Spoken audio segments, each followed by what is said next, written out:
Ayun po, para po sa mga meron V8 dyan, so ito po yung gagawin natin para po masundan nyo po. Yung iba po kasi, nagre-record sila, pero ang nare-receive lang ng mga nire-record nila na video ay yung kanilang sinasabi lang. So, yung galing lang sa microphone nila. So, ito yung setup niya, no? So, ito meron tayong block dito. So, itong block na to, papunta sa, ayan, yan, charging. Ayan. So, yan yung switch niya. Yung power niya, no? Tapos, dito, ayan, yung headphone, dito ko nilalagay, oh. Ayan, ayan, sa headset.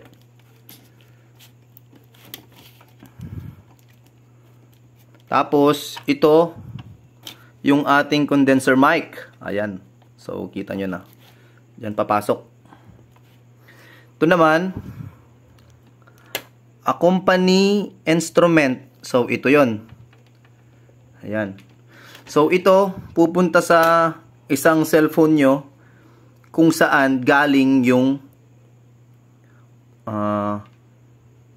karaoke. O yun. So, ito pupunta. Ito ang pupunta dun sa cellphone nyo to, no? Ayan, ito. Accompany instrument. Tapos, ito naman sa live, pwedeng kahit saan dyan. Dalawa kasi dalawang live yan. Pwede kahit saan dyan. Okay? Ito.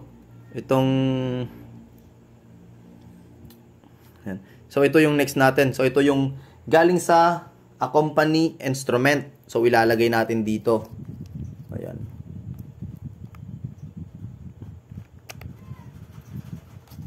Ayan siya. So, syempre, papasok natin dito sa ating isang cellphone. Itong galing sa live. Ayan. So, papasok natin dito. Hindi ko na ipapakita. Basta sa hawak kong cellphone. Ayan. So, yan yung naririnig nyo dyan ngayon is galing na dito sa ating microphone. Ayan. So, ito. Ito yung kakantahin natin.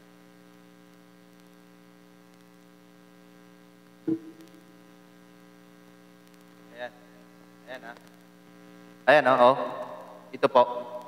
Itong cellphone na to, itong cord na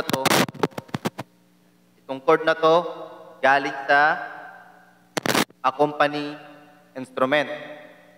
Ayan, nakikita ko doon. Tapos, ito naman, yung nakalagay dyan sa mismong pinagbibideo natin ngayon, ay galing sa live. Okay? So, ayan, kakantin natin.